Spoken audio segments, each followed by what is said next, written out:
untuk konsep haram itu, ya, kapan Allah mengharamkan itu? Ketika Allah menyebutkan jenisnya atau sesuatu itu secara tegas bahwa itu haram.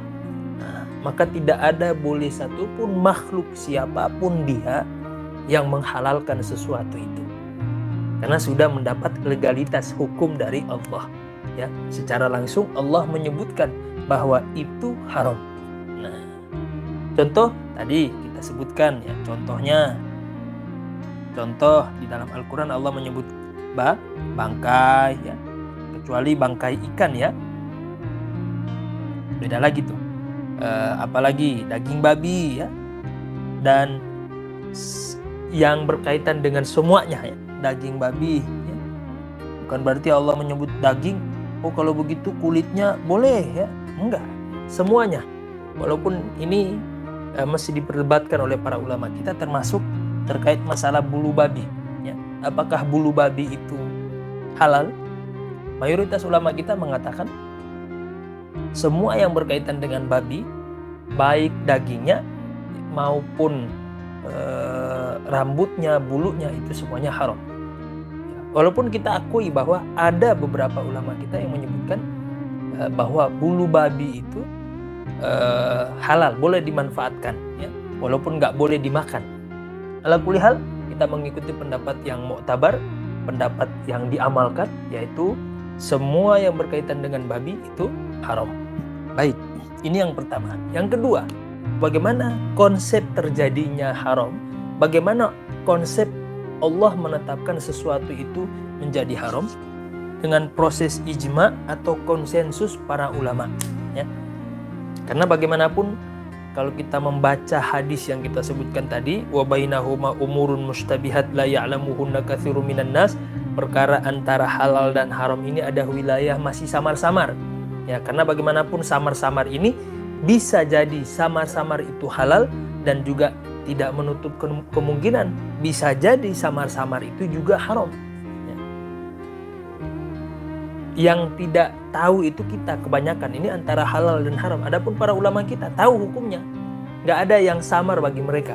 Maka butuh konsensus para ulama kita untuk menentukan sesuatu itu haram, terutama dalam konsep haram.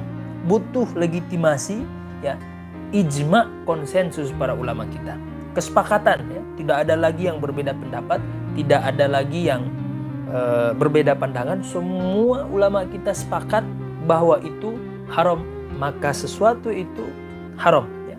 Misalnya semua para ulama kita dari dulu sampai sekarang mengatakan bahwa zina itu haram hukumnya. Na'udzubillah. Wah, karena perbedaan zaman, ada datang orang nih, dia mengatakan bahwa oh zina itu boleh ya, yang penting dasar hukumnya sama-sama suka. Maka sama-sama suka ini tidak termasuk zina. Na'udzubillah. Definisi siapa yang seperti ini? Nggak ada satupun ulama kita yang menyebutkan definisi zina. Zina itu tidak terjadi kalau dilakukan sama-sama suka ya. Kalau sama-sama suka, sesama suami istri, pasangan suami istri, ini bukan zina, justru ibadah ya. Zina itu hubungan badan yang dilakukan di luar ikatan suami istri. Maka mau suka sama suka, mau terpaksa atau apa, zina. Nggak ada pun satu orang yang boleh mengatakan itu halal. Mau sehebat apa retorikanya, ya nggak ada tuh. Nah, maka para ulama kita sepakat. Nah, kata para ulama kita, setelah mereka membaca baik itu yang halal maupun yang diharamkan oleh Allah, ternyata ya, kebanyakan daripada ilat, alasan atau hikmah yang terkandung di balik kehalalan atau keharaman itu ya, pasti ada manfaat, pasti ada mudarat ya, baik kita tahu maupun tidak kita ketahui. Makanya ketika ulama kita membaca di dalam Al-Quran, ternyata Allah selalu menyandingkan antara halal itu dengan thayyibah. Misalnya di dalam Al-Quran Allah Subhanahu wa taala berfirman, ya ayyuhan nasu kulu mimma fil ardi halalan thayyibah. Ternyata hikmahnya ya, halal itu ya pasti baik ya, ada manfaatnya minimal ya untuk kesehatan jasmani kita.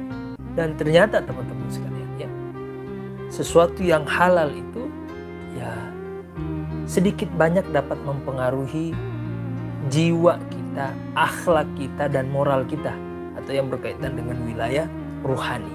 Makanya orang yang selalu menjaga dirinya, selalu menjaga makanannya, dia hanya memakan sesuatu yang dia yakin itu halal, pasti akhlaknya baik, ya. Pasti perilakunya lurus, ya. Pasti kuat ibadahnya. Kata para ulama kita, ketika Allah itu mengharamkan sesuatu, sebagaimana ketika Allah menghalalkan, itu ada manfaat, ya. Makanya kehalalan itu selalu digandeng dengan thayyibah, halalan thayyibah. Pun demikian berlaku kepada keharaman, ya. Selalu digandeng dengan mafsadat, kerusakan, dan bahaya. Nah, maka kata para ulama, ketika Allah mengharamkan sesuatu, itu ada dua pertimbangan, ya. Dan ini sama-sama negatif semuanya. Apa itu? Pertama, ketika Allah mengharamkan sesuatu, itu entah ada, kita tulis di sini, entah ada mafsadat atau kerusakan, ya. Ada kerusakan, baik kerusakan nyata, ya, atau secara langsung, atau secara tidak langsung, secara tersembunyi, ya, samar-samar, ya, samar-samar atau tidak langsung, ya. Contoh, ketika Allah mengharamkan kita judi, ya, itu ada kerusakan, ya. Setidaknya kalau bukan merusak mental kita, ya, itu kan judi merusak mental itu, subhanallah. Nyata kerusakannya. Makanya kenapa Islam melarang judi. Kalau yang samar-samar, ya, naudzubillah, misalnya yang samar-samar ini, kerusakan yang samar-samar, zina, naudzubillah, ya, perbuatan zina, ya.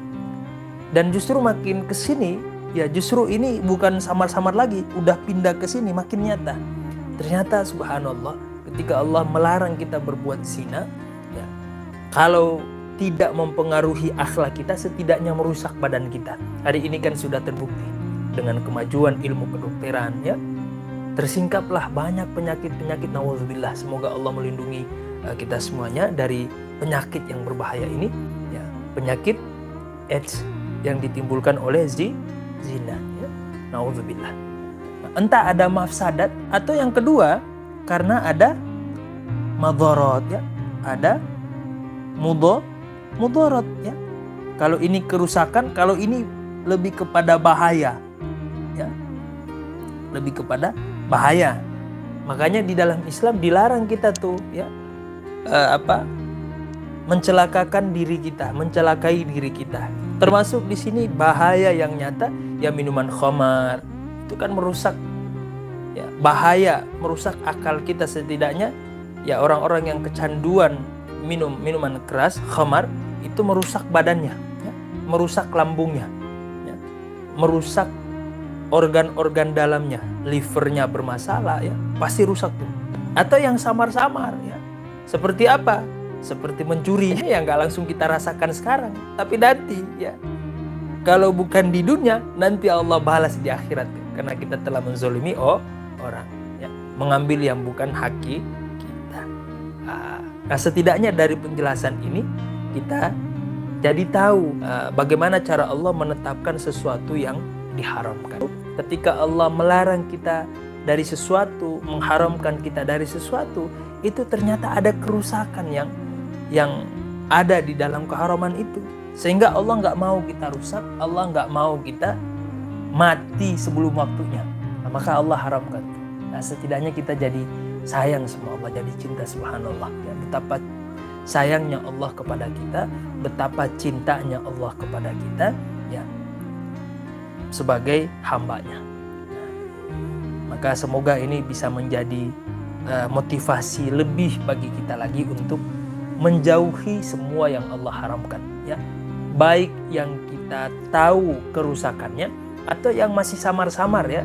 Intinya, ya, kita jauhi walaupun misalnya belum jelas kerusakannya, Tapi kalau Allah sudah sebutkan keharamannya, para ulama kita juga sudah menyebutkan bahwa itu haram, maka kita harus menjauhi ya perkara-perkara yang diharamkan oleh Allah. Tapi perlu diingat jamaah sekalian, bukan berarti ini cuma memudahkan saja. Ini bukan satu-satunya penentu cara Allah dalam meregulasi sesuatu yang haram. Ya. Ini bukan satu-satunya penentu.